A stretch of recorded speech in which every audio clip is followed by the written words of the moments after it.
তোমরা দেখছো ব্লগার অপর্ণা এই চ্যানেলের পক্ষ থেকে তোমাদের জানাই অনেক অনেক অভিনন্দন আর আন্তরিকতা।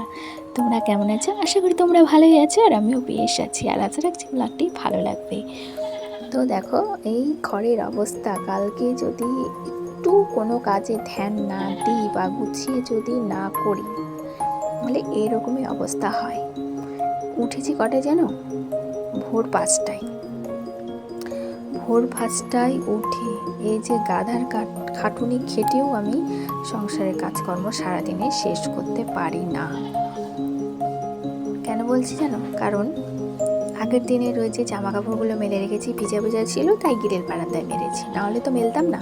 তো এখানে যে মেলে রেখেছি তো সেগুলো ঘরে একদম জঙ্গল হয়ে আছে এবং বাসন কোসনেও একদম ছিটিয়ে বিটিয়ে ছিল, তো সেগুলোই গুছালাম। তাই বললাম যে ভোর 5টার সময় ঘুম থেকে উঠে গাদের খাটুনি খেটেও সংসারের কাজ আমি শেষ করতে পারি না।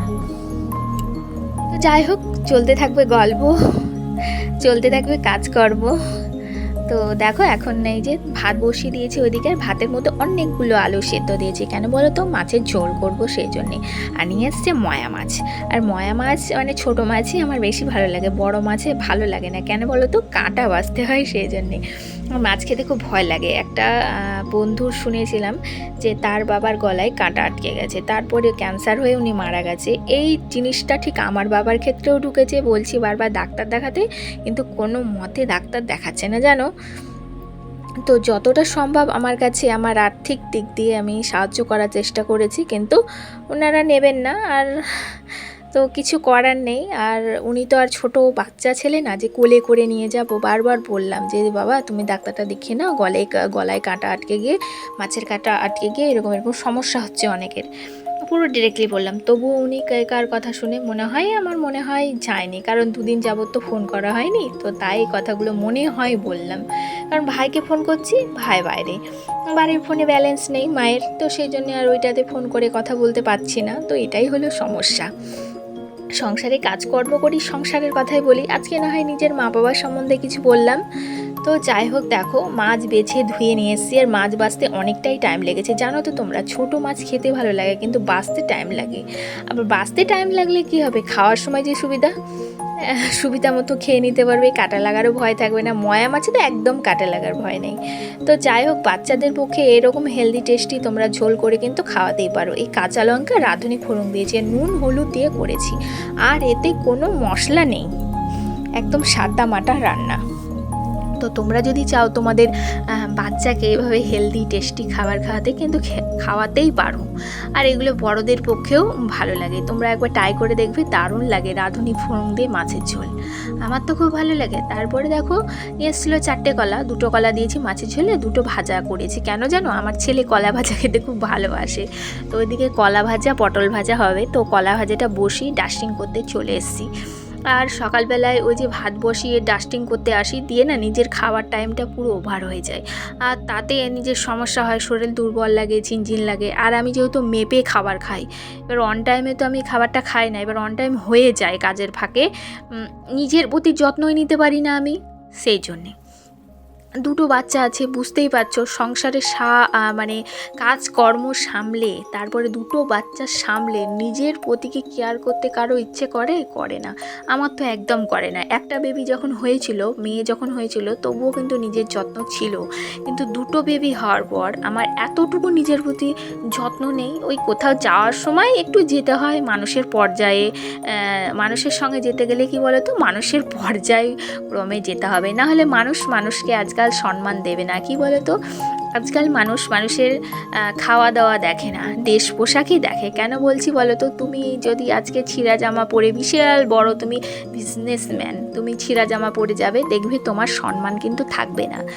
অথচ তুমি যদি একটু ফাটিচারি ড্রেস পরে যদি যাও, তাহলে তোমার কাছে পকেটে পয়সা থাকুক না থাকুক, তুমি কিন্তু মানুষ হিসাবে গণ্য হবে। এখনকার যুগটাই এরকম হয়ে গেছে। আমার যতটা ধারণা আমি তোমাদের জানালাম, তোমাদের মতামত আমাকে কমেন্টে জানিও। আর বন্ধুরা, আমার নাইটিটা ছেঁড়া আমি জানি, কিন্তু ভিডিও করার সময়তে না, ওই বিশেষ করে এডিট করার সময়তে আমি খুব একটা খেয়াল করিনি, সেই জন্য ছিঁড়া দিকটা দেখা গেছে। তার জন্য একটা দিভাই আমাকে কমেন্ট করেছে। দিভাই, তোমাকে আমি মন থেকে জানাচ্ছি অনেক অনেক ধন্যবাদ, এত সুন্দর কমেন্ট করে আমাকে আমার ভুলটা ধরিয়ে দেওয়ার জন্য। ঠিক আছে, এবার থেকে আমি যখন এডিট করব তখন আমি খেয়াল রাখবো।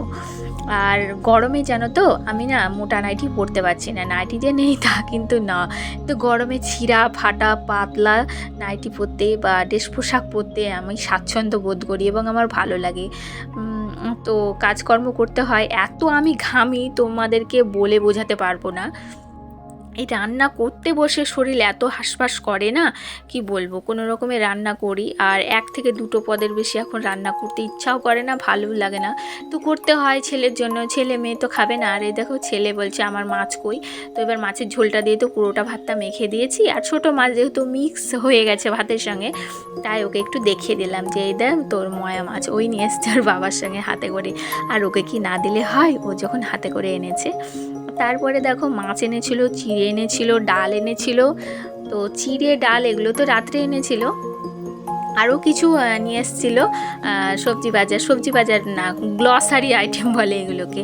তো এই বাজার সেগুলো তোমাদের সঙ্গে শেয়ার করা হয়নি, মানে এত তাড়াহুড়োর মধ্যে কাজকর্ম করছি কি বলবো, গরমের চোটে মানে তাড়াতাড়ি কাজ করার চেষ্টা করছি। কেন বলো তো, তাড়াতাড়ি হয়ে গেলে তাড়াতাড়ি আমি রিলিফ পাবো, ফ্যানের তলায় একটু বসতে পাবো।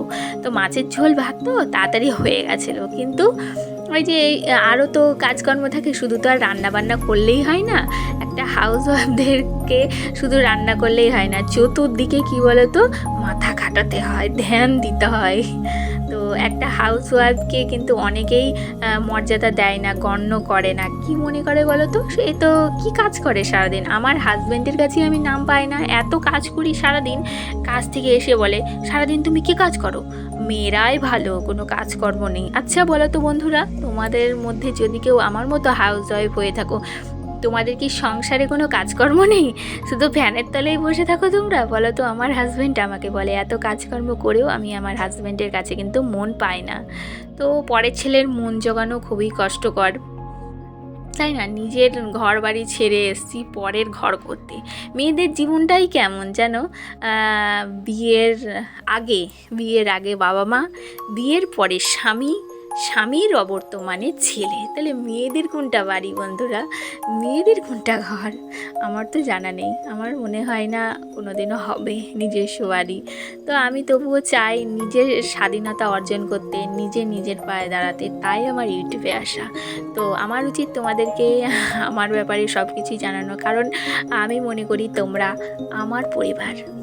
যাই হোক, দেখো প্রতিদিন তো রান্নাবান্না কাজকর্ম শেয়ার করি, আবার বলছি আজকে নিজের সম্বন্ধেই অনেক কিছু শেয়ার করলাম। আর দেখতে দেখতে দেখো ব্লগের কিন্তু শেষ মুহূর্তে চলে এসেছি। শেষ মুহূর্ত বলতে এই তো আমি এখন ঘরটা মুছে নেব, বাসনটা মাজবো, মেজেও অনেক কাজ আছে জানো, ছেলেকে স্নান করাবো, স্নান করে নিজে স্নান করব, ফ্রেশ হব, তারপরে ছেলেকে খাওয়াবো, ছেলেকে ঘুম পাড়াবো, দুধ আলা আসবে ছেলের জন্যে, সে দুধটা নেব। এই কথাগুলো তোমাদের সঙ্গে শেয়ার করা হয় না, এবং এই কাজগুলো কখনোই আমি শেয়ার করতে পারি না।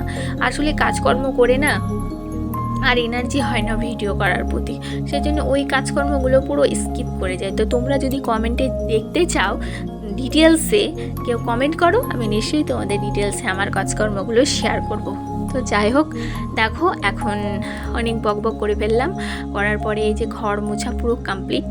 ঘর মোছার পরে এবার পা মোছাগুলো দিয়ে দেবো। আর বারান্দাটা কি বলো তো, আমাকে মুছতে লাগে না, আমার শাশুড়ি ওইখানে ঘুমায়, তো সেই জন্য সকালে ঘুম থেকে উঠে উনি মুছে নেয়।